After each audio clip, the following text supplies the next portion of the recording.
Hi friends, आज बाल विकास और शिक्षा शास्त्र का अभ्यास प्रश्न 27 करेंगे। इससे पहले 26 तक कर चुके हैं। अगर इनमें से किसी वीडियो को अब तक आप लोगों ने नहीं देखा है तो प्लेलिस्ट में देख लेना। अगर अब तक चैनल को सब्सक्राइब नहीं किया है तो चैनल को सब्सक्राइब कर लेना, क्योंकि रेगुलरली क्वेश्चन प्रैक्टिस कर रहे हैं और जितने ज़्यादा क्वेश्चन प्रैक्टिस करेंगे उतनी अच्छा तैयारी होगा। तो चलिए शुरुआत करते हैं फर्स्ट क्वेश्चन से। पहला क्वेश्चन है, विद्यार्थियों के अवांछनीय व्यवहार में बदलाव लाने के लिए सबसे समर्थ पद्धति है। पहला, विद्यार्थियों को दंडित करना। दूसरा, माता पिता को सूचित करना। तीसरा, अवांछनीय व्यवहार के कारणों को जानना और उनका उपाय बताना। चौथा, नजरअंदाज करना। तो इसका सही आंसर हो जाएगा तीसरा, अवांछनीय व्यवहार के कारणों को जानना और उनका उपाय बताना। नेक्स्ट क्वेश्चन है, शिक्षा की दृष्टि से मानव विकास का निम्न पक्ष सबसे अधिक महत्वपूर्ण है। पहला, शारीरिक। दूसरा, मानसिक। तीसरा, सामाजिक।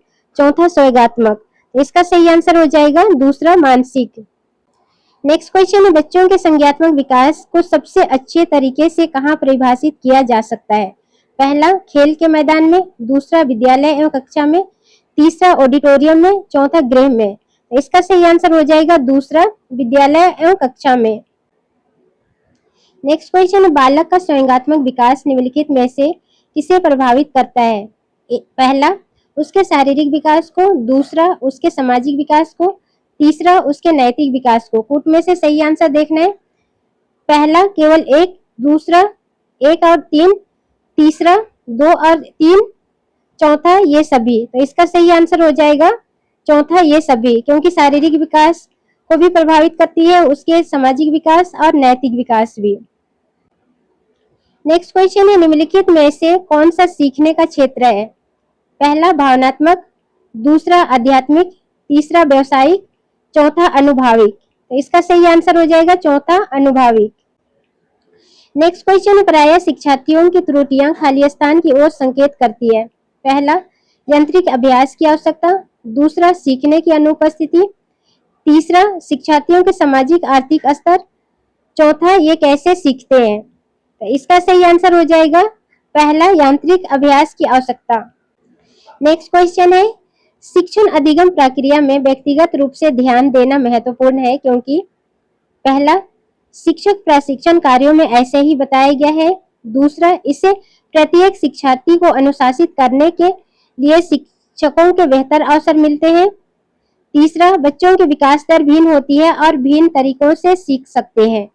चौथा, शिक्षार्थी हमेशा समूह में ही बेहतर सीखते हैं। तो इसका सही आंसर हो जाएगा तीसरा, बच्चों की विकास दर भिन्न होती है और वे भिन्न तरीकों से सीख सकते हैं।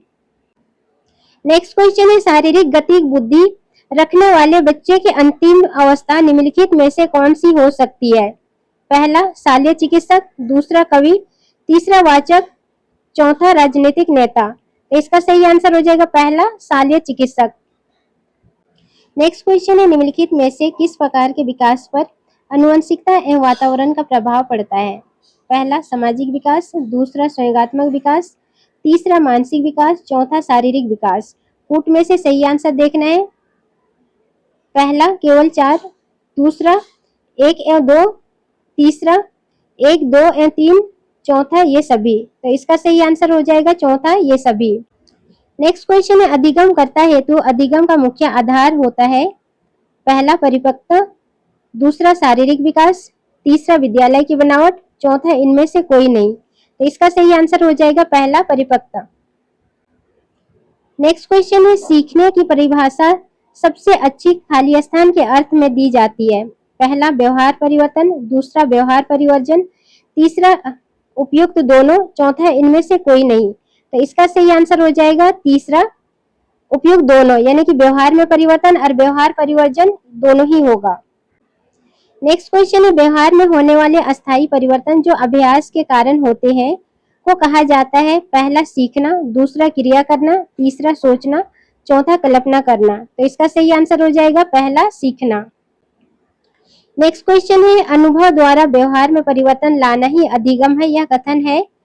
पहला, क्रो एंड क्रो का। दूसरा, गेट्स महोदय का। तीसरा, स्किनर का। चौथा, गिलफोर्ड महोदय का। तो इसका सही आंसर हो जाएगा दूसरा, गेट्स महोदय का। नेक्स्ट क्वेश्चन है, बालकों के सीखने पर सर्वाधिक प्रभाव पड़ता है। पहला, प्रेरणा का। दूसरा, रुचि का। तीसरा, बौद्धिक योग्यता का। चौथा, शारीरिक संगठन का। तो इसका सही आंसर हो जाएगा पहला प्रेरणा का।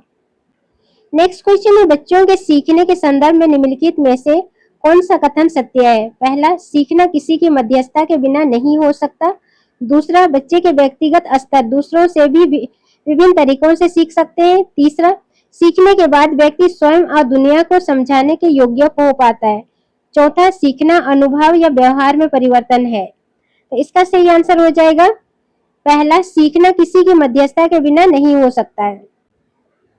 नेक्स्ट क्वेश्चन है, एक शिक्षिका अपने शिक्षण में दृश्य श्रव्य सामग्रियों और शारीरिक गतिविधियों का प्रयोग करती है क्योंकि पहला, वे शिक्षक को आराम देते हैं। दूसरा, वे प्रभावी आकलन को सुगम बनाते हैं। तीसरा, वे शिक्षार्थियों को वैविध्य उपलब्ध कराते हैं। चौथा, इसमें अधिकतम इंद्रियों का उपयोग सीखने को संवर्धित करता है। तो इसका सही आंसर हो जाएगा चौथा, इसमें अधिकतम इंद्रियों का उपयोग सीखने को संवर्धित करता है। नेक्स्ट क्वेश्चन है, सीखी गई अनुक्रिया की अभिव्यक्ति जब व्यवहार के रूप में होती है तो उसे कहा जाता है? पहला, अभ्यासन। दूसरा, निष्पादन। तीसरा, अनुकूलन। चौथा, मूल प्रवृत्ति। तो इसका सही आंसर हो जाएगा पहला, अभ्यासन। नेक्स्ट क्वेश्चन है, जब पूर्व का अधिगम नई स्थितियों के सीखने को बिल्कुल प्रभावित नहीं करता तो यह कहलाता है? पहला, अधिगम का शून्य हस्तांतरण। दूसरा, अधिगम का निरपेक्ष हस्तांतरण। तीसरा, अधिगम का सकारात्मक हस्तांतरण। चौथा, अधिगम का नकारात्मक हस्तांतरण। तो इसका सही आंसर हो जाएगा पहला, अधिगम का शून्य हस्तांतरण। नेक्स्ट क्वेश्चन है, एक बालक के विकास के सिद्धांतों की समझ एक शिक्षक की किस प्रकार सहायता करती है? पहला, छात्रों के सामाजिक स्तर की पहचान करने में। दूसरा, छात्र की आर्थिक पृष्ठभूमि की पहचान करने में। तीसरा, यह समझने के लिए कि छात्र को किस प्रकार पढ़ाया जाए। चौथा, सीखने के अनुसार छात्रों को पढ़ाने में। तो इसका सही आंसर हो जाएगा चौथा, सीखने के अनुसार छात्रों को पढ़ाने में। आज का लास्ट क्वेश्चन है, सहायक सामग्री का उपयोग करते समय आप किसे सबसे अधिक महत्व देंगे? पहला, विद्यार्थियों की रुचि को। दूसरा, अधिगम की सुविधा को। तीसरा, आकर्षक को। चौथा, मूल्य को। तो इसका सही आंसर हो जाएगा पहला, विद्यार्थियों की रुचि को। तो फ्रेंड्स, वीडियो कैसे लगी कमेंट करके बताना, और नेक्स्ट वीडियो किस टॉपिक में होना चाहिए ये भी आप लोग कमेंट करके बता सकते हैं। अगर वीडियो अच्छी लगी तो लाइक और शेयर कर देना।